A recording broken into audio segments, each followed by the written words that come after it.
ദൃശ്യം കണ്ടിട്ട് പറയുന്ന റിവ്യൂ നമുക്കൊന്ന് കേൾക്കാം. എലിജിബിളാ, പുള്ളിക്കാരിയാണ് ദൃശ്യത്തിന്റെ റിവ്യൂ പറയാൻ പക്ക എലിജിബിൾ ആയിട്ടുള്ള ആള്. കണ്ടിട്ടാ അടിപൊളി, ഒരു രക്ഷയില്ല. എപ്പോഴത്തെ പോലെ തന്നെ ദൃശ്യം ക്ലൈമാക്സ് കാണുമ്പോഴേക്ക് നമ്മളെ ഞെട്ടിച്ചെളിയുന്നുണ്ട്. ഇങ്ങനെയുണ്ട്. ഓ പൊളിച്ച്. ക്ലൈമാക്സ് കണ്ട് ഞെട്ടിയോ? അപ്പൊ വീഡിയോ സിനിമ കണ്ടവർക്ക് മനസ്സിലായിട്ടുണ്ടാവും. ക്ലൈമാക്സ് കണ്ട ഷിംജിത ഞെട്ടും, ഷിംജിത ഞെട്ടണം. പറ. ഇതാണ് ഷിംജിതയുടെ ഫേസ്ബുക്കിൻ്റെ ഒരു പേജ് എന്ന് പറയുന്നത്. 11,000 ക്രാപ്പന്മാരാണ് ഇവരെ പോയി ഫോളോ ചെയ്തിരിക്കുന്നത്. ഫോളോ ചെയ്യടാ, ഫോളോ ചെയ്യും. നാളെയൊക്കെ നീയൊക്കെ ബസ്സിൽ കയറിയിരിക്കുമ്പോൾ നിൻ്റെയൊക്കെ വീഡിയോ ഇതേപോലെ വരും. അപ്പം നീയൊക്കെ ഇരിക്കും. ഓക്കെ,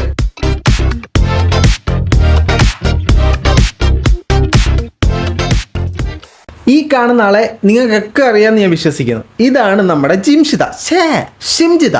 ഈ ഷിംജിത എന്താ ചെയ്തതെന്ന് വെച്ചാൽ, റീച്ച് കിട്ടാനായിട്ട്, സോഷ്യൽ മീഡിയയിൽ റീച്ച് കിട്ടാനായിട്ട് ബസ്സിൽ കയറി വീഡിയോ എടുത്തപ്പോൾ 42 വയസ്സുള്ള ദീപക് എന്ന് പറയുന്ന ഒരാളെ മനഃപൂർവ്വമായിട്ട് കെട്ടിച്ചമച്ച് പ്രതിയാക്കി. എങ്ങനെയാ? പുള്ളിക്കാരി തൊട്ടില്ല എന്ന് പറഞ്ഞിട്ട് ഇങ്ങനെ പോയി വീഡിയോ എടുത്ത് വൈറലായി. മനംനൊന്ത് 42 വയസ്സുള്ള ദീപക് എന്ന് പറയുന്ന ചെറുപ്പക്കാരൻ ആ കുടുംബത്തെ ഒറ്റയ്ക്കാക്കി ആത്മഹത്യ ചെയ്തു. ഇതാണ് പ്രശ്നം. അത് കഴിഞ്ഞ് ഈ ഷിംജിത എന്ന് പറയുന്ന ഇവരുടെ സോഷ്യൽ മീഡിയ ഹാൻഡിലുകളെല്ലാം പാടെ മുങ്ങിയിരിക്കുകയായിരുന്നു സുഹൃത്തുക്കളെ.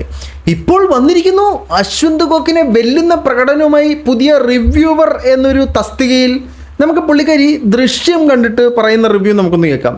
എലിജിബിളാ, പുള്ളിക്കാരിയാണ് ദൃശ്യത്തിൻ്റെ റിവ്യൂ പറയാൻ പക്ക എലിജിബിൾ ആയിട്ടുള്ള ആള്. കാരണം കഥ ഏതാണല്ലോ, തട്ടുന്നു, മുങ്ങുന്നു, രക്ഷപ്പെടുന്നു. ഇത് അത് തന്നെ സംഭവം. നമുക്ക് ദൃശ്യത്തിൻ്റെ റിവ്യൂ കേൾക്കാം. കണ്ടിട്ടാ അടിപൊളി, ഒരു രക്ഷയില്ല. എപ്പോഴത്തെ പോലെ തന്നെ ദൃശ്യം ക്ലൈമാക്സ് കാണുമ്പോഴേക്ക് നമ്മളെ ഞെട്ടിച്ചെളിയുന്നുണ്ട്. ഇങ്ങനെയുണ്ട്. ഓ പൊളിച്ച്. ക്ലൈമാക്സ് കണ്ട് ഞെട്ടിയോ? അപ്പൊ വീഡിയോ സിനിമ കണ്ടവർക്ക് മനസ്സിലായിട്ടുണ്ടാവും. ക്ലൈമാക്സ് കണ്ട ഷിംജിത ഞെട്ടും, ഷിംജിത ഞെട്ടണം. പറ. ഫസ്റ്റ് കാണുന്നേരം കുറച്ച് ലാഗ് പോലെ തോന്നുന്നുണ്ടേ ഫസ്റ്റ് ഹാഫ്. പിന്നെ സെക്കൻഡ് ഹാഫ് മുതൽ ഇങ്ങനെ ത്രില്ലിൽ കൊണ്ടുപോയിട്ട് ക്ലൈമാക്സ് ആണ് ഞെട്ടിച്ച് കളയുന്നുണ്ട്. എന്തായാലും ഫോറിനുള്ള സ്കോപ്പും കൂടെ വെച്ചിട്ടാണ് പോയത്. ഇതൊരു സീരീസ് ആക്കരുതെന്ന് റിക്വസ്റ്റ് ഉണ്ട്. നമുക്കും ആ റിക്വസ്റ്റ് ഉണ്ട്. ഷിംജിത ഇതൊരു സീരിയസ് ആക്കി മാറ്റരുതേ. എങ്ങനെ വന്നാലും 3 പൊളിച്ച്. ഫസ്റ്റിനെയും സെക്കൻഡിനെയും പോലെ തന്നെ അതിന്റെ അപ്പുറത്ത് പ്രതീക്ഷിക്കാത്ത ട്വിസ്റ്റ് പൊളി.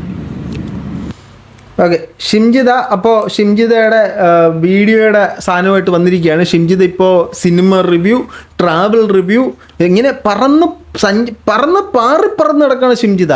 സിമ്പിളല്ലേ, ഈസി അല്ലേ? ഇതൊക്കെ കാണുമ്പോഴാണ് പണ്ട് പൃഥ്വിരാജ് പറഞ്ഞൊരു ഡയലോഗ് എനിക്ക് ഓർമ്മ വരുന്നത്. ആ ഡയലോഗ് ഞാൻ കേൾപ്പിച്ചുതരാം. കൊന്നാൽ ചോദിക്കാൻ മനുഷ്യരുള്ള ഈ രാജ്യത്ത് ഒരു മനുഷ്യനെ കൊന്നാൽ ചോദിക്കാൻ ഒരു പട്ടിയും വരില്ല എന്ന വിശ്വാസം എവിടെ നിന്ന് വന്നു? ആ ധൈര്യമാണ്, ആ വിശ്വാസമാണ് ഈ നാട്ടിലെ രാഷ്ട്രീയം. സത്യമാണ്. ഇപ്പം ഈ ഷിംജിത എന്ന് പറയുന്ന ആള് അവരുടെ സൈഡിൽ എന്തെങ്കിലും ന്യായമുണ്ടെങ്കിൽ അത് തെളിയിക്കണം. ഈ ഷിംജിതയുടെ വിഷയത്തിൽ തുടക്കം മുതൽ നമുക്ക് കാണാൻ സാധിക്കുന്നത് ഏതൊക്കെ തരത്തിലാണോ ഒരു പാവപ്പെട്ട മനുഷ്യനെ കൊന്നൊരു വ്യക്തിനെ സപ്പോർട്ട് ചെയ്യാൻ പറ്റുന്നത്, ആ തരത്തിലെല്ലാം നമ്മുടെ പല സിസ്റ്റംസും ഇവരെ സപ്പോർട്ട് ചെയ്തിട്ടുണ്ട്.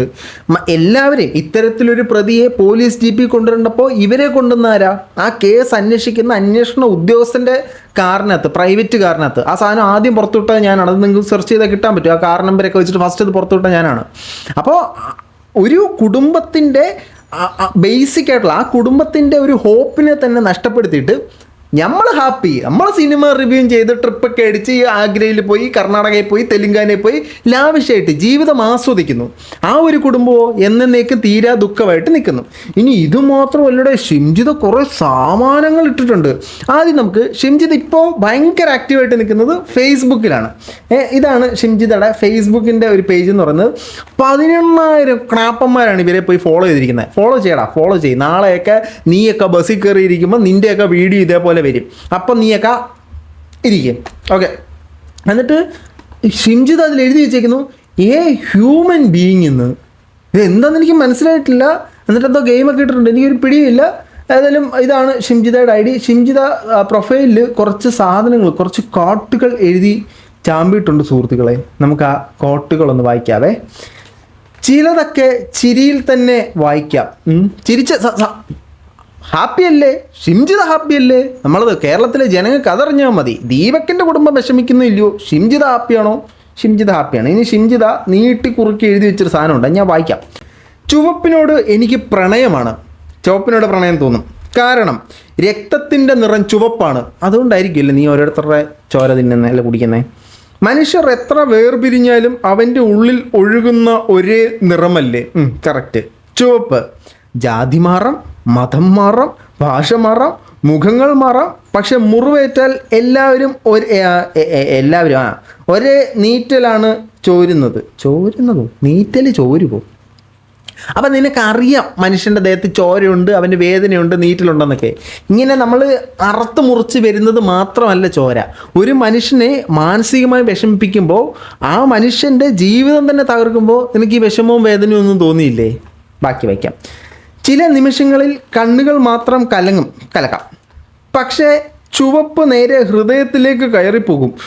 ഇമാതിരി ഫിലോസഫിക്ക് എഴുതാറ്.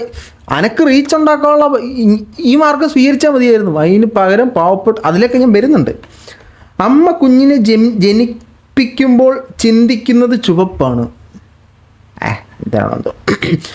രാജ്യത്തിനായി സൈന്യം മരിക്കുമ്പോൾ വീഴുന്നത് ചുവപ്പാണ്. പ്രണയത്തിൽ തകർന്ന ഒരാളുടെ നെഞ്ചിലും ഒഴുകുന്നത് അതേ ചുവപ്പാണ്. അതൊക്കെ കൊണ്ട് ചുവപ്പ് ഒരു നിറമല്ല, അതൊരു വികാരമാണ്. മനുഷ്യൻ ജീവനോടെ ഉണ്ടെന്നുള്ളതിൻ്റെ തെളിവാണ്. എന്തോ എങ്ങനെ ജീവൻ്റെ കാര്യമൊന്നും മൊഴിയല്ലേ, എന്നെ കൊണ്ട് പറയിക്കല്ലേ. എനിക്ക് ചുവപ്പിനെ ഇഷ്ടമാണ്. അത് സ്നേഹത്തിൻ്റെ നിറമാണ്, ത്യാഗത്തിൻ്റെ നിറമാണ്, വേദനയുടെ നിറമാണ്, ജീവൻ്റെ നിറമാണ്. ഒരാൾ കൈമുറിച്ചാൽ പുറത്തു വരുന്നതും ചുവപ്പ്, ഒരാൾ ഹൃദയം തുറന്നാൽ അകത്തുള്ളതും ചുവപ്പ്. എത്ര വെറുപ്പ് പഠിച്ചാലും മനുഷ്യൻ്റെ ശരീരം അവസാനം പഠിക്കുന്നത് പോയോ അതവിടെ പോയി. അവസാനം പഠിക്കുന്നത് ഒരു സത്യമാണ്. നമ്മളെല്ലാവരും ഒരേ നിറത്തിലാണ് ജീവിക്കുന്നത് എന്ന്. ചുവപ്പ്. കുറച്ച് മനസാക്ഷി ഉണ്ടാവാനായിട്ട് ഏത് നിറം കുത്തി നിറയണം അതെനിക്കറിയാൻ പാടില്ല. ഇനി ഈ ഷിംജിതയുടെ കേസിലേക്ക് നമ്മൾ നോക്കുകയാണെങ്കിൽ ഈ ഒരു ഇഷ്യൂ നടക്കുന്നത് ജനുവരിയിലാണ്. ജനുവരി 18, 2026 ഈ ദീപക് എന്ന് പറയുന്ന വ്യക്തി, 42 വയസ്സുള്ള ദീപക് എന്ന് പറയുന്ന വ്യക്തി, ആ കുടുംബത്തിലെ ഒരേ ഒരു വരുമാന സ്രോതസ്സായിട്ടുള്ള ആത്മഹത്യയാണ്. ആത്മഹത്യ ചെയ്യാനുള്ള കാരണം അദ്ദേഹത്തിന് ഇൻസൾട്ട് താങ്ങാൻ പറ്റാതെ നാണക്കേട് മൂലമാണ് അദ്ദേഹം ആത്മഹത്യ ചെയ്തത്. നാണക്കേട് എങ്ങനെ വന്ന്, ചെയ്യാത്തൊരു കുറ്റം അയാളുടെ തലയ്ക്ക് അടിച്ചേൽപ്പിച്ച് റീച്ച് ഉണ്ടാക്കി അങ്ങ് പോയി, ഇല്ലെങ്കിൽ ഒരു ജീവൻ കളഞ്ഞിട്ടും അങ്ങ് പോയി. ഇതാണ് റീസൺ. അപ്പോൾ ഇത് നിയമത്തിൻ്റെ മുമ്പിൽ തെളിഞ്ഞു. ഈ സാധനം തെളിഞ്ഞു എന്ന് പറഞ്ഞാൽ അന്വേഷണ ഉദ്യോഗസ്ഥന് മനസ്സിലായി, പ്രഥമ ദൃഷ്ട്യാ തന്നെ കാണുന്നവർക്കെല്ലാം മനസ്സിലായി. എന്നാലും ഈ സാധനം വലിച്ചു നീട്ടിക്കൊണ്ടിരിക്കുകയാണ്. ലാസ്റ്റ് ഈ കേസ് എവിടെ നിന്നതെന്നുള്ളത് നമുക്കൊന്ന് കാണാം. കുന്നമംഗലം മജിസ്ട്രേറ്റ് കോടതി ജാമ്യാപേക്ഷ തള്ളിയതോടെയാണ് ഷിംജിത പ്രിൻസിപ്പൽ സെഷൻസ് കോടതിയെ സമീപിച്ചത്. 21 ദിവസമായി ജയിലിലാണെന്നും ഫോറൻസിക് ഫലം വരുന്നതുവരെ റിമാൻഡിൽ കഴിയേണ്ടതില്ലെന്നുമായിരുന്നു പ്രതിഭാഗത്തിന്റെ വാദം. ഷിംജിതയുടെ ലാപ്ടോപ്പ്, ഫോൺ എന്നിവയുടെ ഫോറൻസിക് പരിശോധനാ ഫലം വരുന്നതുവരെ ജാമ്യം അനുവദിക്കരുതെന്നാണ് പ്രോസിക്യൂഷൻ കോടതിയിൽ വാദിച്ചത്. എന്നാൽ പ്രതിയുടെ വാദം അംഗീകരിച്ച കോടതി ഉപാധികളോടെ ജാമ്യം അനുവദിക്കുകയായിരുന്നു. എങ്ങനെ ഉപാധികളോടെ ജാമ്യം അനുവദിക്കുകയായിരുന്നു ഈ ഷിംജിതയുടെ കേസിൽ. അപ്പോൾ ഇത്രയും വലിയൊരു ക്രൈം ചെയ്തിട്ട് വെറും 21 ദിവസമാണ് ഇവർ ജയിൽ ശിക്ഷ അനുഭവിച്ചത്. അതെന്തുകൊണ്ടാണ്? ഈ അന്വേഷണത്തിൻ്റെ ഭാഗമായിട്ട് അങ്ങനെ ഉപാധികളോടെ പുറത്തു വന്നു. ഉപാധികളോടെ പുറത്ത് വന്ന ആൾ ഹാപ്പി, പെരുത്ത ഹാപ്പി, ട്രിപ്പൊക്കെ പോയി വൈബടിച്ച് നടക്കുക. അവർ അവിടെ പോകുന്നു, ഇവിടെ പോകുന്നു, ഫോട്ടോ ഇടുന്നു, ചിരിയെക്കുറിച്ചിട്ടുള്ള ഫോട്ടോ ഇടുന്നു. ഒരു കുടുംബത്തിൻ്റെ ചിരി തുടച്ചു മാറ്റിയിട്ടാണ് ഞാൻ ചിരിക്കും, നമ്മൾ ഹാപ്പി, നമ്മൾ ദൃശ്യമൊക്കെ കണ്ട് അതിൽ നിന്ന് മോട്ടിവേറ്റായി അതിൻ്റെ ബാക്കി ഉപാധികൾ കേൾക്കാം. 50,000 രൂപയുടെ 2 ആൾജാമ്യത്തിലാണ് പ്രതിക്ക് കോടതി ജാമ്യം അനുവദിച്ചത്. മാസത്തിൽ 2-ാമത്തെയും 4-ാമത്തെയും വെള്ളിയാഴ്ച അന്വേഷണ ഉദ്യോഗസ്ഥന് മുൻപാകെ ഹാജരാകണം, സാക്ഷികളെ സ്വാധീനിക്കാൻ പാടില്ല, സമാന കുറ്റകൃത്യങ്ങളിൽ ഏർപ്പെടാൻ പാടില്ല തുടങ്ങിയ ഉപാധി. എങ്ങനെ സമാന സിമിലർ ആയിട്ടുള്ള കുറ്റകൃത്യങ്ങളിൽ ഏർപ്പെടാൻ പാടില്ല, അപ്പോൾ വേറെ കുറ്റകൃത്യങ്ങളിലൊക്കെ ഏർപ്പെടാം. ഇതൊക്കെയാണ് ഇവർക്ക് വെച്ചിട്ടുള്ള ഉപാധികൾ എന്ന് പറയുന്നത്. ഈ ഉപാധികളിൽ മാസത്തിൽ 2 ദിവസം ഇവർ അന്വേഷണ ഉദ്യോഗസ്ഥൻ്റെ മുമ്പിൽ പ്രത്യക്ഷപ്പെടണം. അതിൻ്റെ ഉദ്ദേശം തന്നെ ഇവർ നാട് വിട്ടു പോകാൻ പാടില്ല എന്നുള്ളതാണ്. പക്ഷേ ഫ്രീ സ്വാതന്ത്ര്യം ആസ്വദിക്കാനുള്ളതാണ്. ഇവരിട്ടിരിക്കുന്ന 1-2 ഫോട്ടോസാണ്. ചിലതൊക്കെ ചിരിയിൽ തന്നെ വായിക്കാം. ഇത് നമ്മൾ കാണിച്ചായിരുന്നല്ലോ. History behind me, power within me. എന്താണ് താങ്കളുടെ പിന്നിലുള്ള ഹിസ്റ്ററി എന്ന് പറയാമോ? അല്ല, പവർ നമുക്ക് മനസ്സിലായി, കൂടെ വന്ന് ജസ്റ്റ് ഒന്ന് അടുത്തോടെ ഒന്ന് പാസ് ചെയ്ത് പോയിട്ട് കഴിഞ്ഞാൽ അവൻ്റെ ജീവിതം കുറഞ്ഞട്ടെ. പവർ എനിക്ക് മനസ്സിലായി, ഹിസ്റ്ററി എന്തായിരുന്നു? ഓക്കെ. ഇപ്പം അടുത്തത്, പുള്ളിക്കാരി മലഖയെ പോലെ പുറകിൽ കൂടി പ്രകാശം പരത്തിക്കൊണ്ട് നിൽക്കുന്ന ഒരു പടമൊക്കെ ഇട്ടിട്ടുണ്ട്.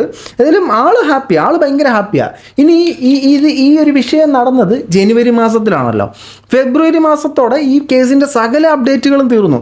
ഫെബ്രുവരി അവസാനം ഈ ഷിംജിത കാരണം ജീവനൊടുക്കിയ ദീപകിൻ്റെ കുടുംബത്തിലെ അംഗങ്ങളുടെ അവരുടെ അന്നത്തെ അവസ്ഥ നമുക്കൊന്ന് കാണാം. അവരുടെ അവസ്ഥയ്ക്ക് ഒരു മാറ്റം വരാൻ പോകുന്നില്ല. അവരുടെ കുടുംബത്തിൽ ഒരാളാണ് മരണപ്പെട്ടത്, സ്വന്തം മകനാണ് മരണപ്പെട്ടത്. അപ്പോൾ അവരുടെ അവസ്ഥ നമുക്കൊന്ന് കാണാം. വേണിച്ചിട്ട് ചെയ്തതാണ് ഇതൊക്കെ. ഈ പെണ്ണ് കള്ളത്തി എൻ്റെ കുട്ടീൻ്റെ കാലനായിട്ട് കയറിയതിൽ എൻ്റെ കുട്ടീനെ കൊണ്ടുപോകാനായിട്ട് ഈ പെണ്ണ് വേണം. എന്നിട്ട് കുട്ടി അറിഞ്ഞിട്ടും കൂടിയില്ല. ഈ പെണ്ണ് ഫോട്ടോ എടുത്തതൊന്നും കുട്ടി അറിഞ്ഞിട്ടില്ല. എൻ്റെ മോൻ എന്ന് പറഞ്ഞാൽ വേറെ ഏതും കുട്ടികളെ കുറച്ച് ധൈര്യമുള്ള മക്കളാണ് പിടിച്ചു നിൽക്കുക. പക്ഷേ എൻ്റെ കുട്ടി അങ്ങനെയല്ല, ഭയങ്കര സോഫ്റ്റാണ്. ആരോടൊന്നിനും ചെയ്യാനും പോകില്ല, ആരും ഇങ്ങോട്ടും പഠിക്കില്ല, ആർക്കും അങ്ങോട്ടും കൊടുക്കില്ല. ഇതാണ് ആ കുടുംബത്തിൻ്റെ ഒരു അവസ്ഥ. ആ കുടുംബം ഇപ്പോഴും വിഷമിച്ച് വേദനിച്ച് നടക്കുന്നു. നമ്മൾ ദൃശ്യത്തിൻ്റെ റിവ്യൂ ചെയ്ത് അശ്വന്ത് കോക്കിന് മേളിൽ പോകണം, അതാണ് ഇപ്പോൾ നമ്മുടെ ലക്ഷ്യം. അങ്ങനെ നല്ലതാ. എനിക്ക് ഇതിനകത്തൊന്നും പ്രശ്നമൊന്നുമില്ല. അവർ ഒരു കുറ്റകൃത്യം ചെയ്തു, അവരിനി ജീവിതകാലം മൊത്തം വീട്ടിൽ അടച്ചു പൂട്ടിയിരിക്കണമെന്നല്ല ഞാൻ പറയുന്നത്. പക്ഷേ ആ കുറ്റകൃത്യത്തിൽ നിന്നും അവർക്കൊരു മാനസാന്തരം ഉണ്ടാവണം.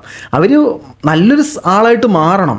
മനുഷ്യന് തെറ്റൊന്നും പറ്റാതിരിക്കുന്ന ഒരാളൊന്നുമല്ല മനുഷ്യനെന്ന് പറയുന്നത്. മനുഷ്യന് ജീവിതത്തിൽ പല തെറ്റുകളും പറ്റും.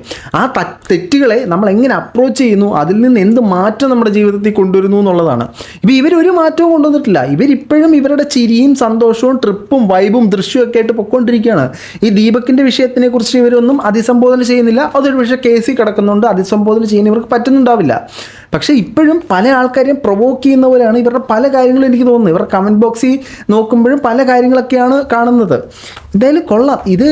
ഇതിനകത്ത് ബേസിക്കലി നമ്മൾ കുറ്റം പറയേണ്ടത് ഷിംജിതേനെ അല്ല, നമ്മുടെ നിയമത്തെയും. നമ്മുടെ നിയമം എങ്ങനെയാണ് ഒരു മനുഷ്യൻ ഒരു കുറ്റകൃത്യം ചെയ്താൽ പോലും അവന് സന്തോഷമായിട്ട് നടക്കാം, അവ ഹാപ്പി, ഒന്നുമില്ല.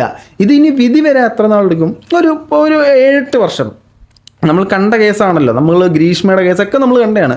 കുറ്റകൃത്യം നടന്നു, കാണുന്നവർക്കും അറിയാം, ചെയ്യുന്നവർക്കും അറിയാം, ഇത് കേൾക്കുന്നവർക്കും അറിയാം, ഈ എല്ലാവർക്കും അറിയാം ഇതിനകത്ത് എന്താ പ്രശ്നം, ആരാണ് ഇതിനകത്ത് കുറ്റക്കാരെന്ന്. പക്ഷേ കുറ്റക്കാരനാണെന്ന് വിധിക്കാൻ നമ്മൾ ജസ്റ്റ് ഒരു 10-15 കൊല്ലം വെയിറ്റ് ചെയ്യേണ്ടി വരും. ഈ 10-15 കൊല്ലം എന്താ, ഇവർക്ക് ആസ്വദിക്കാം, സൂപ്പർ എൻജോയ് ചെയ്യാം. ഇതൊക്കെയാണ് ഇവിടെ നടക്കുന്നത്. ഏതെങ്കിലും കൊള്ളാം. ഷിംജിത വീട്ടിൽ തന്നെ കുത്തിയിരിക്കണമെന്നല്ല ഞാൻ പറയുന്നത്. പക്ഷേ അവരുടെ കാര്യങ്ങളിലൊക്കെ കുറച്ച് മാറ്റങ്ങൾ കൊണ്ടുവരണം. അവർ ഇങ്ങനത്തെ സാധനങ്ങളൊക്കെ ഇടുമ്പോഴത്തേനും നിങ്ങൾ മൂലം അഫക്റ്റായ കുടുംബത്തിന് അതെങ്ങനെ അഫക്റ്റ് ചെയ്യും എന്നുള്ളത് ചിന്തിക്കണം. അവരിത് കാണുമ്പോൾ എനിക്കറിയാൻ പാടില്ല. ഏതായാലും കൊള്ളാം. അവരെ ഫോളോ ചെയ്ത 18,000 എണ്ണത്തിൻ്റെ പെടലിക്കൊരെണ്ണം കൊടുക്കണം. എന്താണ് നിങ്ങളുടെ അഭിപ്രായം എന്നുള്ളത് തീർച്ചയായിട്ടും കമൻറ്റുകളെ രേഖപ്പെടുത്തു. അടിച്ച് കയറി വാ ഷിംജിത, അടുത്ത റീച്ച് സാധനമായിട്ട് വാ. മറ്റൊരു കാണുന്നവരെ.